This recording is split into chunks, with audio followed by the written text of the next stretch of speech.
제가 먼저 읽겠습니다. 형제들아, 나는 너희가 알지 못하기를 원하지 아니하노니 우리 조상들이 다 구름 아래에 있고 바다 가운데로 지나며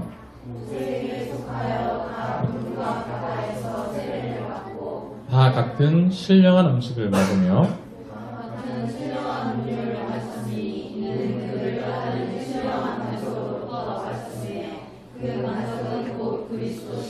그러나 그들의 다수를 하나님이 기뻐하지 아니하셨으므로 그들이 광야에서 멸망을 받았느니라.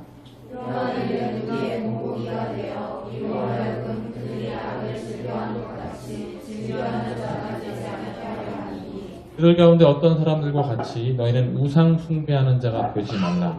기록된 바 백성이 앉아서 먹고 마시며 일어나서 뛰논다 함과 같으니라.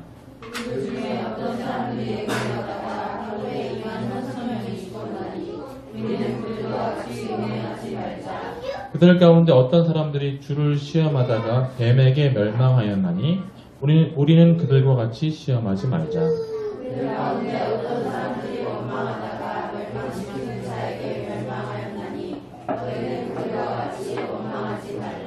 그들에게 일어난 이런 일은 본보기가 되고 또한 말세를 만난 우리를 깨우치기 위하여 기록되었느니라. 함께 사람이 감당할 시험 밖에는 너희가 당한 것이 없나니 오직 하나님은 미쁘사 너희가 감당하지 못할 시험 당함을 허락하지 아니하시고 시험 당할 즈음에 또한 피할 길을 내사 너희로 능히 감당하게 하시느니라. 아멘. 자, 우리 옆에 있는 분들 함께 인사하겠습니다. 예배에 참 잘 오셨습니다. 이렇게. 네, 그렇습니다. 예. 오늘 성도의 현실, 넘어짐과 극복이라는 제목으로 하나님 말씀을 잠깐 나누겠습니다. 오늘 말씀에서는요, 우리 성도들에게 실제적인 본보기가 되어지는 사례를 오늘 성경에 보여주고, 본보기 안에서 우리가 가야 할 길이 무엇인지를 얘기해주고 있는 본문으로서 우리에게 권면하고 있는 내용입니다. 자, 오늘 말씀 6절을 제가 다시 한번 읽어드리면 이렇게 기록되어 있습니다. 이러한 일은 우리의 본보기가 되어 우리로 하여금 그들이 악을 즐겨한 것 같이 즐겨하는 자가 되지 않게 하려 함이라. 특별히 우리에게 본보기라고 했습니다. 누가 본보기냐면 구약의 출애굽을 경험한 이스라엘 백성들이 우리의 본보기다. 우리가 오늘 그 본보기를 기준으로 그들도 성도였고 우리도 성도된 이 땅에서 그들이 처했고 그들이 갔던 길을 본보기로 삼아 우리가 가야 할 길을 무엇인지를 살펴봐야 하는 것입니다. 그러면 우리의 오늘 성경의 본보기였던 그 구약의 이스라엘 백성들, 원래 그들의 신분은 뭐였죠? 그들은 교회였죠. 그렇죠? 한낱 이집트에 살았던, 이집트에 속해 있었던 노예에 불과했던 사람들. 그러나 하나님께서 그 노예에 불과했던 사람들을 하나님의 백성으로 만드셨습니다. 이 내용이 오늘 1절부터 4절에 나옵니다. 한낱 노예였던 그 사람들을 하나님의 백성 삼으셨던 내용들 다시 띄워주시면 1절 보면 제가 읽어드립니다. 형제들아, 나는 너희가 알지 못하기를 원하지 아니하노니 우리 조상들 노예를 말하는 거죠. 우리 조상들이 다 구름 아래 있고 바다 가운데로 지나며 모세에 속하여 다 구름과 바다에서 침례를 받고 다 같은 신령한 음식을 먹으며 다 같은 신령한 음료를 마셨으니 이는 그들을 따르는 신령한 반석으로부터 마셨으며 그 반석은 곧 그리스도시라. 한낱 이집트의 노예에 불과했던 이스라엘에게 하나님은 홍해의 바다를 건너게 하심을 통해서 이들을 구원하셨습니다. 홍해의 바다는 그들에게는 구원의 바다였지만 그들을 쫓아왔던 이집트의 군대는 그들을 삼키는 바다였습니다. 그 바다에서 홍해의 바다에서 이집트의 군대는 다 죽었지만 오히려 그 바다에서 오늘 말씀에 의하면 이스라엘 백성들은 뭘 받았어요? 물로 세례를 받아서 하나님의 자녀, 하나님의 백성이라는 것을 인증받았습니다. 세례라는 것은 자녀라는 것을 인증받는 거잖아요. 성도라는 것을 인증으로. 이 하늘의 온 세계의 천사들이 다 보는 가운데 바닷물을 통하여서 집단 세례를 함을 통해서 온 세계에 이 백성이 한낱 노예의 사람이 아니라 하나님 나라의 백성인 것을 하나님이 직접 인증해 주신 것이죠. 한낱 노예에 불과했던 사람. 그래서 그들은 그 다음 말씀에 보면 하나님의 은혜로 신령한 음식과 신령한 음료와 신령한 물을 마시는 성도로서 그러한 자격을 얻는 사람들이 되었어요. 그렇게 구원받은 사람들이 그렇게 되었죠. 그럼 오늘 성경이 얘기하는 내용은 그들이 그렇게 다 구원을 잘 받았다 하는 얘기를 하는 것이 아닙니다. 본복이라는 말 속에는 뭔가 찜찜한 게 숨어 있잖아요. 그렇죠?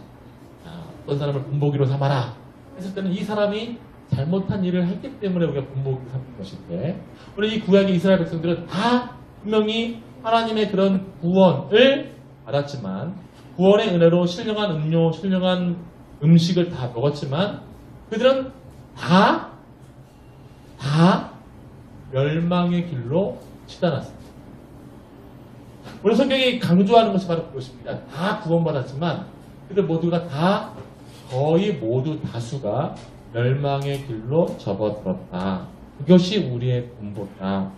제가 읽어드리면 6절 5절 6절 읽어드리면, 그러나 그들의 다수를 하나님이 기뻐하지 아니하셨으므로 그들이 광야에서 멸망을 받았느니 이러한 일이 우리의 본보기가 된다. 오늘 성경이 강조하는 것은 구원에 대한 얘기가 아니라 다 멸망받은 이야기입니다. 자, 다시 한번 여기 질문합니다. 제가 여러분들에게 질문 물어보겠습니다. 이스라엘 백성들이 이스라엘 백성들이 출애굽한 이스라엘 백성들은 다 구원받은 것이 맞습니까?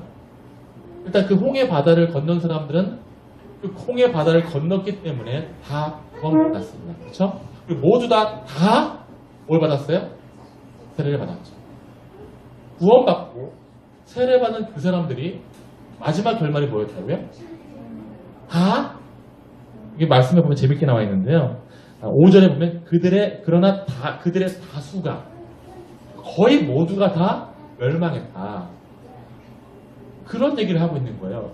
다 구원받아서 이제 다 하나님의 백성이 됐는데 그들 상당수, 거의 모두 다수가, 10이면 9은 멸망당했다.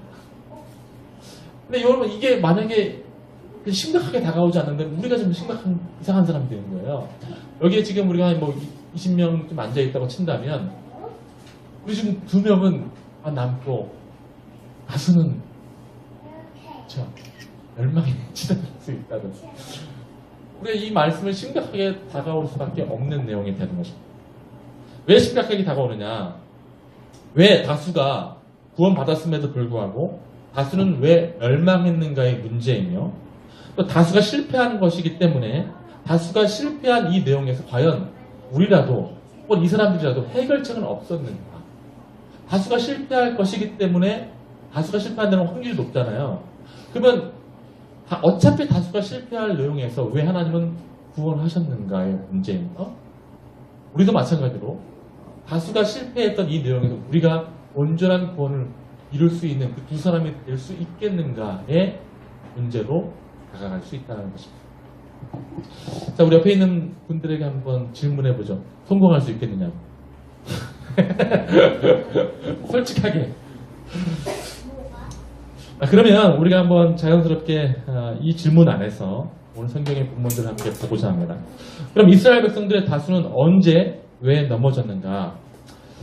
더 일반화해서 사람들은, 구원받은 사람 성도가 언제 넘어지는가? 분명히 넘어지는 순간이 있죠. 이건 전혀 어렵지 않습니다.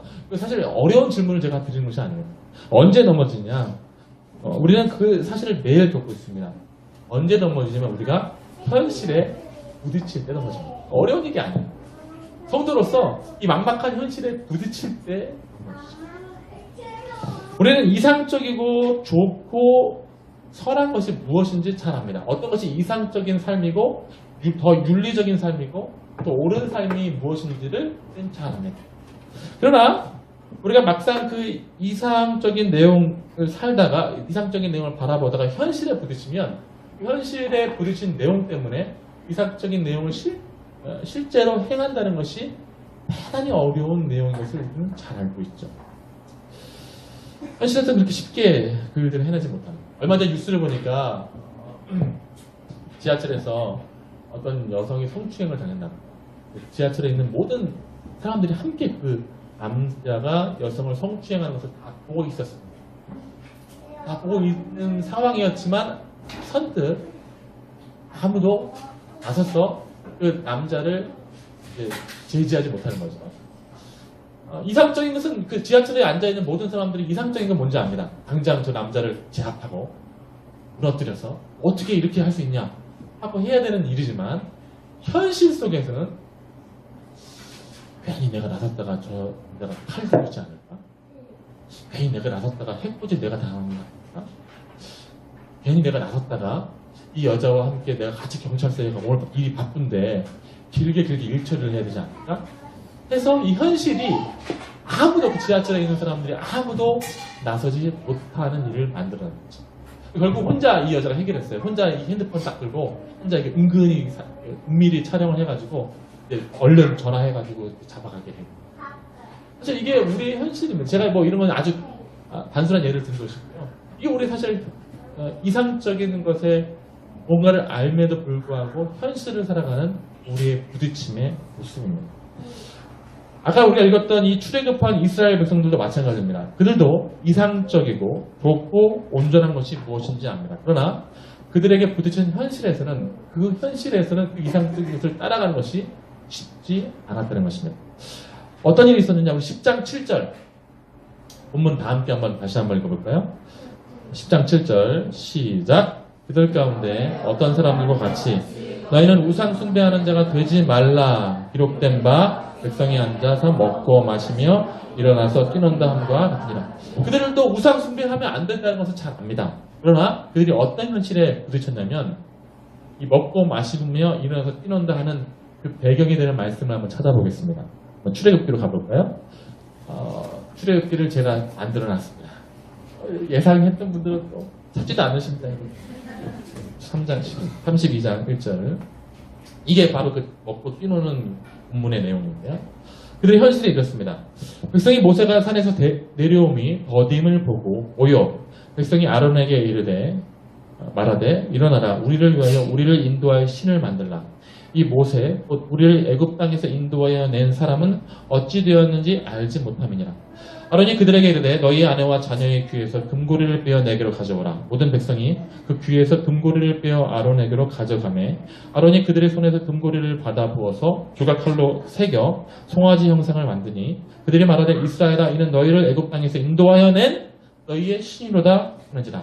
아론이 보고 그 앞에 제단을 쌓고 이에 아론이 공포하여 이르되 내일이 여호와의 절이니라 하니 다 함께 6절 시작. 이튿날에 그들이 일찍 일어나 번제를 드리며 화목제를 드리고 백성이 앉아서 먹고 마시며 일어나서 뛰놀더라. 아까 그 말씀이 여기에 나와 있습니다. 배경은 그렇습니다. 이들이 이제 하나님의 인도하신 가운데 시내산에 도착했고 모세는 하나님을 대면하러 하나님께 직접 부르셨기 때문에 모세가 하나님을 대면하러 시내산에 올라갔어요.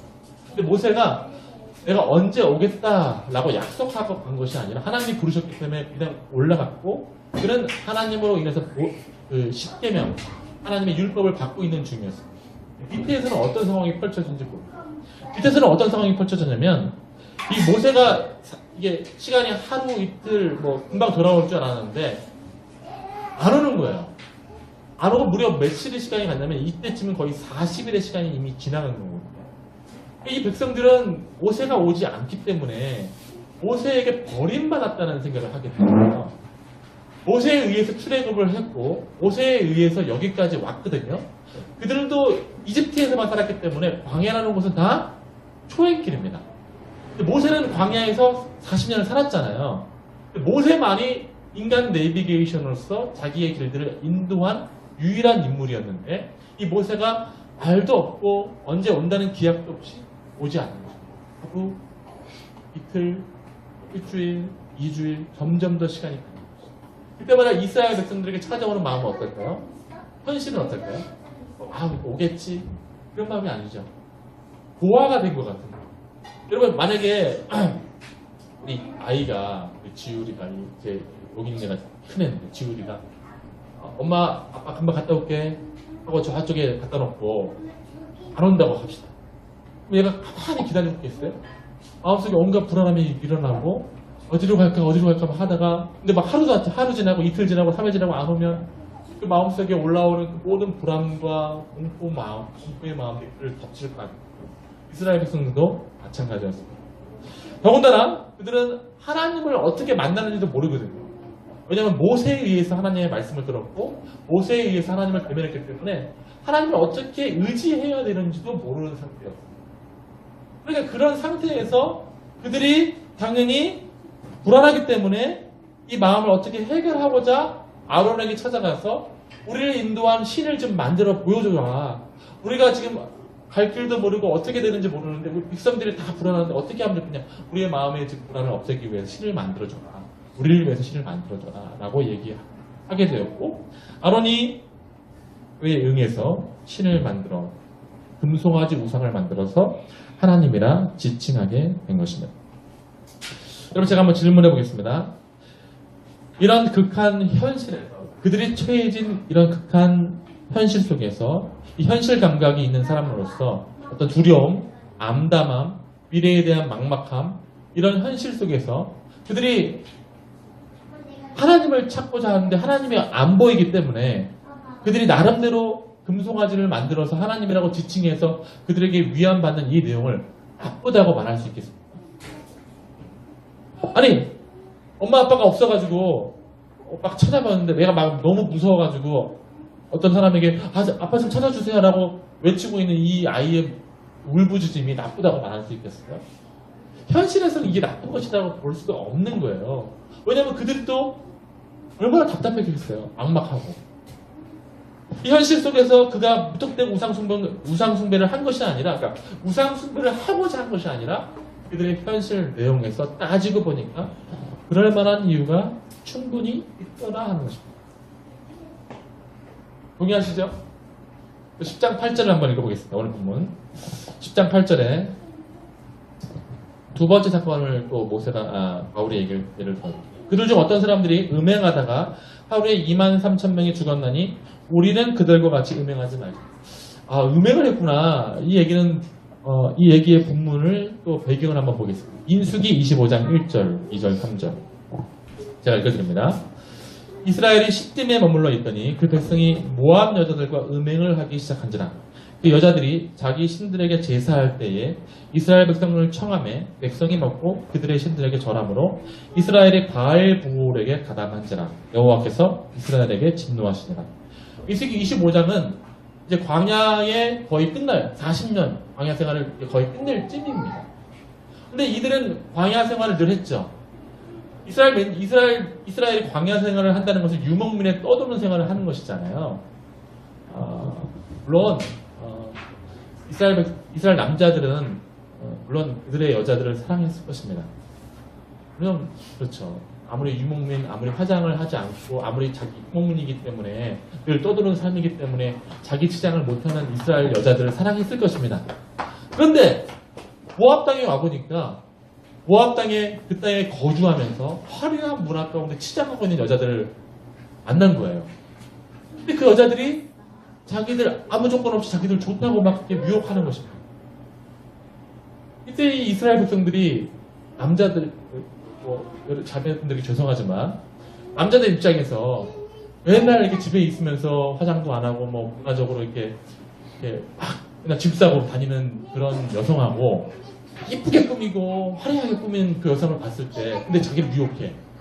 남자들이 쉽게 넘어갑니까? 안 넘어갑니까? 저는 안 넘어가지만 거의 모든 남성들은 넘어갑니다.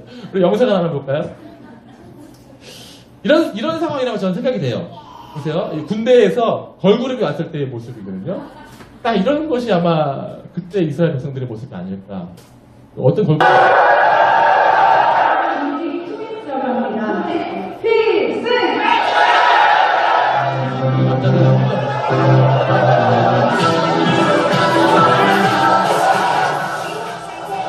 네. 모압의 여자들이 이랬겠죠.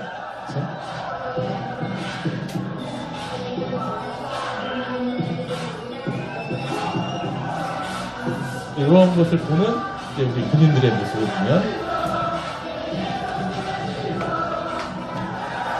그것은 나옵니다. 이게 이스라엘 백성들이 다 그러니까 이제 이거는 난리가 나는 거죠. 됐습니다. 여기까지 됐습니다. 여기 제가 예상컨대 아마 그랬지 않았나. 그러니까 이제 오랜 40년의 유목 생활, 늘 떠도는 생활 안에서 이스라엘 여자들은 아무래도 짐 챙겨야 되지 뭐 그렇게 하다 보니까 덜 치장했거나 자기를 가꿀 시간이 없었겠죠. 그러나 모압 땅에 정착하고 있는 사람들은 화려한 문화를 가지고 있단 말이에요. 거기서 이 남자들을 유혹할 때 몇 남자들이 모압 여자에게 넘어간 이 현실이 우리가 이해가 안 된다, 나쁜 새끼 하고 말할 수 없는 그 현실이 충분히 이해가 된다는 것입니다. 또 하나 보겠습니다. 우리 10장 9절 오늘 본문 또 이스라엘이 또 멸망당한 이야기. 그들 가운데 어떤 사람들이 주를 시험하다가 뱀에게 멸망하였나니 우리는 그들과 같이 시험하지 말자. 이 배경에 나와 있는 본문은 민수기 21장 4절 이하의 말씀입니다. 민수기 21장 4절 이하의 말씀. 예, 제가 한번 읽어드립니다. 백성이 호르산에서 출발하여 홍해 길을 따라 에돔 땅을 우회하려 하였다가 길로 말미암아 백성의 마음이 상하니라. 백성이 하나님과 모세를 향하여 원망하되 어찌하여 우리를 애굽 땅에서 인도하여 내어 이 광야에서 죽게 하는가. 이곳에서 먹을 것도 없고 물도 없도다. 우리의 마음이 하찮은 음식을 싫어하노라 하매 여호와께서 불뱀들을 백성 중에 보내어 백성을 물게 하심으로 이스라엘 백성 중에서 많은 자가 죽은 자가 많은 자가. 지금 이 본문을 보면 이스라엘 백성들이 광야의 여정 때문에 힘들다고 불평하는 내용이 나옵니다. 왜 불평했냐면 우리는 단순히 이 말씀만 읽어보면 이해가 안 가는데요. 지도를 한번 띄워주시죠. 이스라엘 백성들이 이 이집트에 탈출해서 쫙 이렇게 왔습니다. 와서 이제 여기 지금 여기에 온 거거든요. 여기 에돔 땅이고요. 이쪽이 저 에돔 땅인데 문제는 뭐냐면 이스라엘 백성들이 여기 왔잖아요. 여기 온 거예요. 여기 에돔 땅, 에돔이라고 써있죠. 에돔. 그렇죠? 에돔이 너무 막강한 거예요, 나라가. 여기 곧장 가면 이렇게 갈 수 있잖아요. 이스라엘 백성들이 여기서 뭐가 났냐면 여기 다시 여기까지 와서 여기 가야 되는데 지금 다시 어디로 갑니까? 우회하여 밑으로 갔다는 얘기예요. 그럼 우회하여 이 갔다는 얘기 속에는 여러분 이게 뭐 지금처럼 차 타고 가는 길이 아니잖아요. 다시 걸어서 다시 이 길로 가야 하는 것이에요. 그러니까 지금 여기에 불평이 나오는 이유가 나올 수밖에 없는 것이죠. 그들에게 물도 없다, 음식도 없다, 또 다시 이 길로 가야 한단 말이야. 에돔 땅에 살고 있는 사람들 때문에 우리가 이런 처지의 삶을 계속 살아야 돼? 라고 그들의 현실에 부딪히는, 돌아가야 하는, 그들이 40년 동안 이렇게 겨우 왔는데 다시 이 길을 가야만 하는 어떻게 보면 현실에 부딪힌 짜증과 원망과 불평이 그들의 입에서 나오는 것이죠. 여러분 여기서 돌아갈 때 하나님 기쁩니다. 어떻게 제가 돌아갈 수 있네요. 누가 그렇게 할 수 있겠어요? 당연히 우리 마음속에 짜증과 불평과 원망이 올라오죠. 이걸 피해갈 수 있는 사람은 없습니다. 자, 여러분들에게 제가 질문합니다. 지워주시고요. 네. 저 여러분들이 이스라엘이 겪은 저런 현실 속에서 결코 난 넘어지지 않겠다. 이스라엘이 그랬던 것처럼 난 넘어지지 않겠다. 라고 이 현실에서 나는 이 현실을 극복할 수 있다라고 내가 장담하며 말할 수 있는 사람이 있겠습니다. 우리 중에 저 빼놓고 그렇죠. 우리 중에 저도 마찬가지고 그 속에 섞여 있다면 누가 원망하지 않고 불평하지 않고 유혹에 넘어가지 않고 시험당하지 않고 누가 그렇게 하나님만을 찬양하며 누가 그렇게 온전한 길을 가며 이상적인 것을 생각하며 갈 수 있겠습니다. 우리 중에 그럴 사람이 없다는 것이죠. 저도 마찬가지고 우리 모두가 그렇고 다 그렇습니다. 그러니까 현실의 이 유혹에서 실제로 벗어날 사람이 그렇게 많지 않다. 그래서 오늘 본문에 거의 다수가 라고 할 때 그 다수가 넘어갔던 이유가 그 다수가 나쁜 놈들이라 넘어간 것이 아니라 현실에 부딪히는 모든 인간의 현실이 그러하고 인간이라는 동물의 삶이 현실에 부딪혔을 때 온전한 것, 말씀의 이상적인 것을 따라가는 것이 그렇게 쉽지 않다라는 것을 본보기로 보여주는 것입니다. 유혹과 시험 앞에서 무너질 수밖에 없는 것이 쉽지 않습니다. 인간이 처한 현실에 인간은 거의 다수가 다 넘어지는 이 현실의 무게를 감당하지 못하는 것입니다. 그럼 이제 필연적으로 우리는 이런 질문을 해볼 수밖에 없습니다. 그렇다면 사람은, 이 인간이라는 현실 때문에 결국에는 다 넘어지고 마는 것인가? 성도도 결국은 다 넘어지는 존재인가? 넘어질 수밖에 없는 건가? 필연적인가? 라는 질문. 우리가 다 이제 그렇다고 했기 때문에 한번 질문해 볼 수 있습니다. 물론 이러한 본보기를 보여주면서 성경은 우리에게 사실 그 얘기를 하려고 하는 것이 아닙니다. 다 넘어진다. 그러니까 아까 여기 성경에 보면 다수라고 했잖아요. 우리는 거기에 희망을 걸어야 돼요. 전부가 아니라 다수다. 오늘 성경이 우리에게 보여주는 내용도 그와 같습니다. 인간의 현실에 존재하는 유혹과 시험이 인간을 다 넘어뜨릴 수 없다라는 얘기를 합니다. 그 얘기가 오늘 본문 11절, 12절, 13절에 나옵니다. 11절, 12절, 13절 말씀을 함께 읽어봅니다. 제가 11절, 12절을 먼저 읽습니다. 그들에게 일어난 이러한 일은 본보기가 되고 또한 말세를 만난 우리를 깨우치기 위하여 기록되었느니라. 그런즉 선줄로 생각하는 자는 넘어질까 조심하라. 시작. 사람이 감당할 시험 밖에는 너희가 당한 것이 없나니 오직 하나님은 미쁘사 너희가 감당하지 못할 시험 당함을 허락하지 아니하시고 시험 당할 즈음에 또한 피할 길을 내사 너희로 능히 감당하게 하시느니라. 아멘. 사람이 감당하지 못할 유혹과 시험이 존재합니까? 아니에요. 하나님이 그것을 허락하지 않으십니다. 그러니까 거의 다수가 넘어가긴 하지만 하나님에게는 분명히 뭐가 있냐면, 우리에게는, 성도에게는 뭐가 있냐면 피할 길이 있다고. 성경이 그것을 증거하고 있는 것이죠. 여러분, 모세와 함께 했던 사람 중에 우리가 피할 길로서 마지막 가나안 땅에 입성했던 두 인물을 알고 있습니다. 누가 누구죠? 갈렙과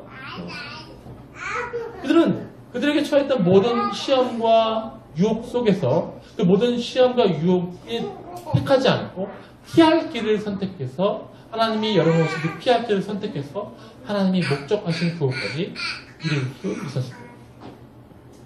그러니까 현실로의 넘어짐이 결코 필연적이지 않고 성도가 현실을 핑계댈 수 없다는 것입니다. 왜냐하면 그 피할 길이 하나님에 의해서 계속해서 존재되고 있기 때문에 그렇습니다. 여러분, 아담과 하와부터 이미 인간의 역사에서는 계속 현실이라는 유혹과 시험이 존재합니다. 그렇죠? 뱀이 찾아와서 아담과 하와를 유혹하면서 먹어라. 이런 유혹과 시험이 존재합니다. 그러나 그때에도 피할 길은 이미 존재했었습니다. 언제가 피할 길이냐? 창세기 2장 15절, 16절. 자, 들었나요? 없습니다. 제가 읽어드립니다. 제가 읽어드릴게요. 하지 마십시오. 찾습니다. 그 피할 길이 뭐냐면 제가 읽어드릴게요. 여호와 하나님이 그 사람을 이끌어 에덴 동산에 두어 그것을 경작하며 지키게 하시고, 그 다음 말씀 중요한데요. 여호와 하나님이 그 사람에게 명하여 이르시되 동산 각종 나무의 열매는 너가 네 마음대로 먹되 이것만 먹지 말라. 아담과 하와에게 피할 길을 뭘 주셨어요? 동산에 있는 모든 나무에 그에게 이미 피할 길이 있었습니다. 동산에 있는 모든 나무가 다 그의 피할 길이었어요. 말씀이 두 가지가 있었단 말이에요. 그 나무의 의미를 먹되 그 선악과는 먹지 마라. 피할 길로서 하나님께서 말씀을 주셨죠. 동산에 있는 모든 실과를 다 먹어라. 이게 피할 길이었어요. 그는 그 피할 길을 선택하지 않고 그가 유혹과 시험을 당하여 먹지 말라는 것을 먹었죠. 또 아까 7절에 오늘 본문 7절에 그들이 금송아지 우상을 만들었을 때 그들의 현실 속에서 피할 길은 무엇이었습니까? 모세는 안 보이고 그들은 두렵고 이미 구원받았지만 당장 보이지 않는 하나님 때문에 유혹받는 그들에게 피할 길. 그 피할 길은 바로 기다림입니다. 기다리지 않을 수 있고 기다릴 수 있었는데 기다림이죠. 왜 기다릴 수 있었냐면 그들에게 어떤 경험이 있어요? 홍해가 안 갈라질 것 같았지만 기다렸더니 고기가 갈라졌잖아요. 끊임없이 한 번 불이 없어서 목말라서 죽을 것 같았지만 기다렸더니 물이 나왔거든요. 안 나와 매출하게 먹을 것이 없고 굶어 죽을 것 같았지만 기다렸더니 마지막에 다 나왔거든요. 좀만 더 기다렸으면 그들에게 조급함 속에 기다렸다면 그들에게 피할 길로서 하나님께서 계셨다는 것을 확인할 수 있었을 것입니다. 10절에 그들이 돌아가는 그 길 때문에 원망했다라고 나옵니다. 그렇죠? 돌아가는 그 길 때문에. 그들의 불평 속에서 거대한 민족 때문에 물 없음 때문에, 복이 없음 때문에, 길 없음 때문에 원망했는데 그때 피할 길은 뭐였을까요? 그때 피할 길은 오히려 그때에 당한 것에 대한 감사를 하는 것이 피할 길. 왜냐하면 그들이 그것을 이미 다 경험했거든요. 이럴 때 어떻게 하나님이 인도하셨는지, 이럴 때 어떻게 물을 주셨는지, 이럴 때 어떻게 만나와 메추라기를 주셨는지를 이미 경험했기 때문에 그때 오히려 하나님 저에게 이런 길을 주신 것에 대한 감사를 했다면 그것이 그들에게 피할 길이 되었을 것입니다.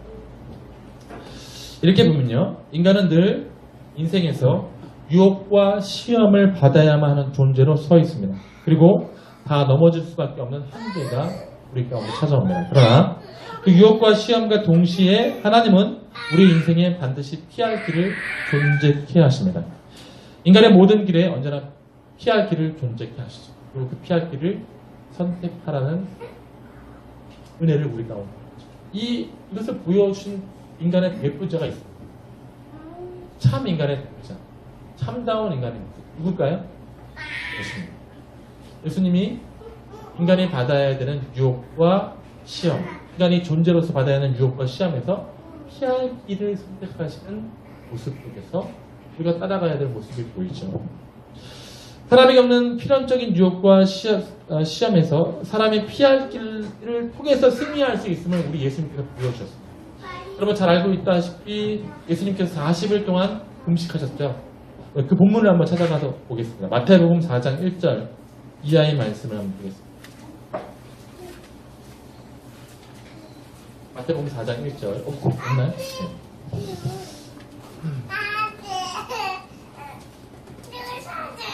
4장 1절 마태복음 4장 1절 우리 예수님께서 어떻게 피할 길을 붙잡으셨는가? 시험을 받으러 광야로 가사 우리 2절을 다 함께 읽어봅니다. 시작. 40일을 밤낮으로 금식하신 후에 줄이신지라. 우리 예수님에게도 예수님이 지금 사람이시니까 사람이신 예수님에게 지금 다가온 현실이 뭐예요? 40일 동안 굶주리신 상태예요. 금식하셔서 굶주리는 상태가 그 현실입니다. 이 현실에서 사단이 우리 예수님을 시험하고 유혹하는 것이죠. 3절 이하의 말씀을 제가 읽어드립니다. 시험하는 자가 예수께 나와서 이르되 내가 만일 하나님의 아들이거든 명하여 이 돌들로 떡덩이가 되게 하라 라고 유혹하고 시험합니다. 그때 4절에 보면 예수님께서 대답하여 이르시되 기록되었을 때 사람이 떡으로만 살 것이 아니요 하나님의 입으로 나오는 모든 말씀으로 살 것이니라 하였느니라. 하나님의 말씀을 붙잡는 이게 피할 길이었어요.